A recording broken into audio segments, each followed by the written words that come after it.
quais ele sempre foi pregoeiro firme e decidido. Com a palavra, o nobre líder Beto Albuquerque. Senhor presidente, senhoras e senhores,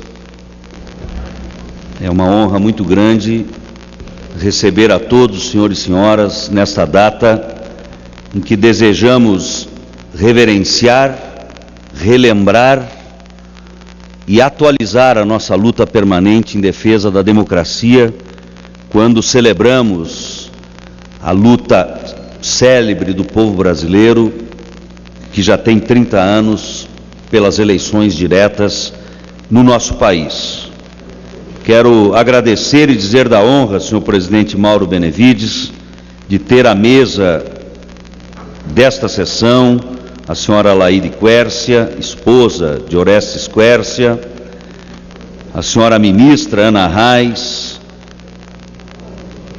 filha de um dos grandes guerreiros do povo brasileiro, Miguel Arraes, termos Jorge Coutinho, presidente do Sindicato dos Artistas e Técnicos em Espetáculos de Diversões do Estado do Rio de Janeiro, ativista importante das atividades das diretas já naquele estado à época, Milton Gonçalves, ator, porta-voz, a voz que vibrava e agitava o Brasil pelas diretas já, ter à mesa Oswaldo Manicardi, que aqui representa o sempre presidente, condutor da redemocratização do país, deputado Ulisses Guimarães, o ilustre deputado Mendes Tame, representando Mário Covas, a sua família, a sua pressão e a sua luta.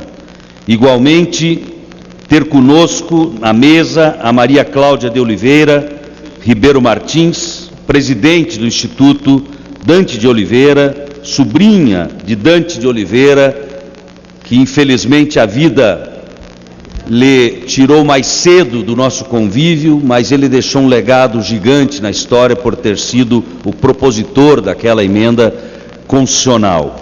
Igualmente, destacar a presença à mesa de Roberto Freire, um dos homens baluartes da luta pela democracia do país. Ontem, hoje e sempre, Roberto, a tua presença nos envaidece.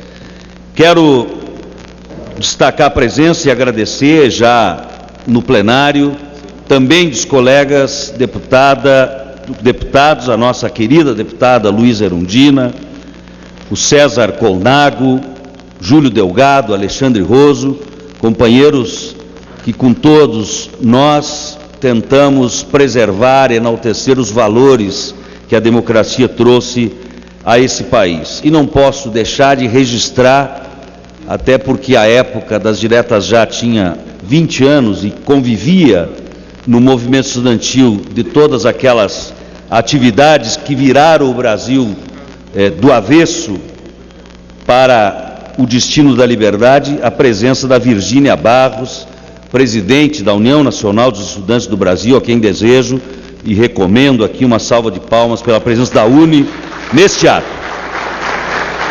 Quero agradecer igualmente a presença do deputado estadual Marcelo Ramos, do Amazonas, que está aqui. É uma honra ter a sua presença. Senhoras e senhores, o grande Darcy Ribeiro costumava dizer que fracassara em tudo o que tentara na vida. Fracassara na tentativa de alfabetizar as crianças brasileiras. Fracassara na tentativa de salvar os nossos índios.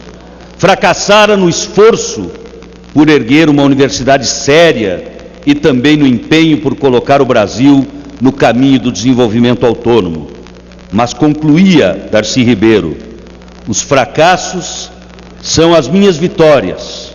Eu detestaria estar no lugar de quem me venceu naquele período. Penso nisso, senhoras e senhores, nobres convidados, ao lembrar, embora dolorosa, a derrota que sofremos todos aqueles que lutamos pela aprovação da proposta de emenda constitucional número 5, neste plenário, que se tornou conhecida como a emenda Dante de Oliveira. segundo seu autor, na memorável justificação que acompanhava a proposta, o que se buscava era restaurar a tradição da eleição direta através do voto popular. Tradição esta fundamentalmente arraigada não só no direito constitucional, como também nas inspirações do nosso povo. A mobilização foi extraordinária, como pudemos ver nos filmes que nos relembram aquela história recente no nosso país. Imensas manifestações foram realizadas por todo o país, a maior delas na Cinelândia, no Rio de Janeiro, e também no Vale do Anhangabaú, em São Paulo, cada uma superando a marca de 1 milhão de brasileiros. Se hoje falta lugar à mesa, é porque faltava lugar nas ruas, lá em 83 e 84, de tanta gente que se mobilizava pelas diretas. Foi um movimento de grande sintonia, Roberto Freire, entre as principais lideranças políticas do país e a maioria da nossa população. Inestimável foi a contribuição de Ulisses Guimarães, Freitas Nobre, Tancredo Neves, meu conterrâneo, saudoso Leonel de Moura Brizola, meu presidente partidário e guia de filiação partidária, Miguel Arraes, André Franco Montoro, Mário Covas, meu também conterrâneo Pedro Simon, Orestes Quércia, Luiz Inácio de Lula Silva, Lula, Eduardo Suplicy, Roberto Freire, que aqui está à mesa, Luiz Carlos Prestes, Fernando Henrique Cardoso, Fernando Lira, Jarbas Vasconcelos, dentre inúmeros outros políticos e personalidades que nós podemos aqui até esquecer, tantos eram os precursores daquela luta. Atores, atrizes, como Milton, também estavam cerrados naquelas fileiras. CNBB, UNE, representaram tantas instituições que se perfilaram na luta pela liberdade. Pesquisa do IBOPE à época dava conta que nada menos do que 84% dos brasileiros eram favoráveis à aprovação da emenda Dante de Oliveira. Mas, como sabemos, no trâmite legislativo, a proposta teve vida curta no parlamento brasileiro e naufragou aqui mesmo, onde hoje celebramos a luta, nesta casa, que perdeu a oportunidade de aprová-la com o voto de 2/3 dos senhores e senhoras deputados e deputadas federais à época.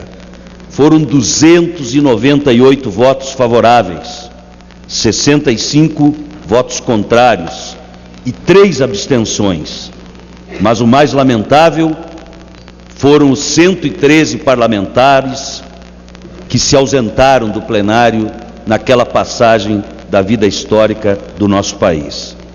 Infelizmente, não foi a primeira vez, nem seria a última, em que o parlamento brasileiro pecaria pela incompreensão do seu papel histórico e pela incompreensão da sintonia com a vontade das ruas, com a vontade do povo.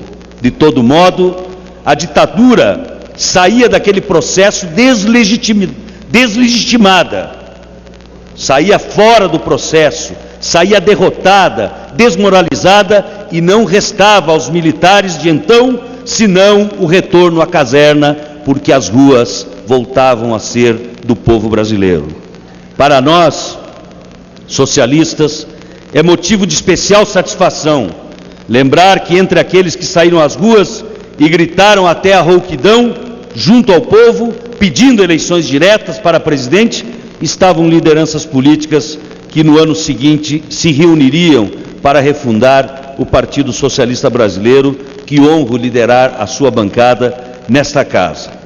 Falo de Miguel Arraes de Alencar, cuja frase célebre, senhor presidente, quando deposto da função de governador em Pernambuco, disse: deixo de renunciar ou de abandonar o mandato porque ele está com a minha pessoa e me acompanhará enquanto durar o prazo que o povo me concedeu e enquanto me for permitido viver.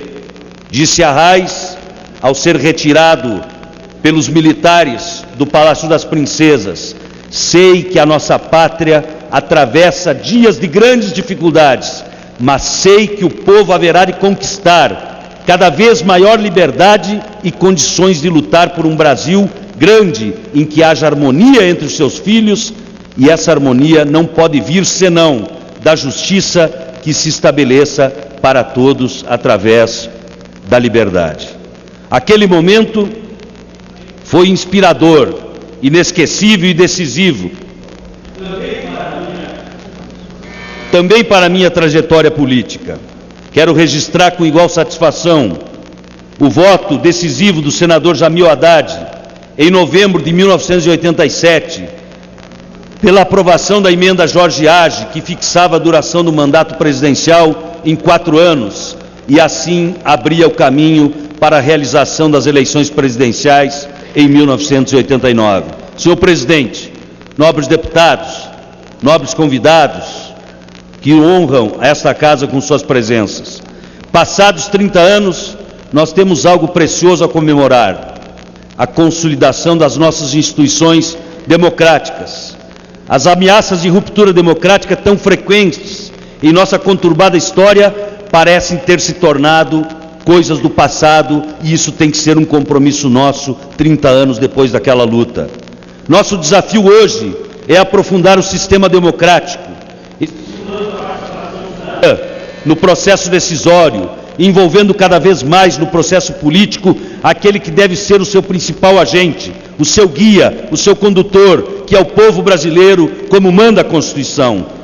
Tivemos avanços com a Lei de Acesso à Informação, a Lei Capiberibe, que assegura aos cidadãos informações sobre a execução orçamentária e financeira da União, Estados, Distrito Federal e municípios.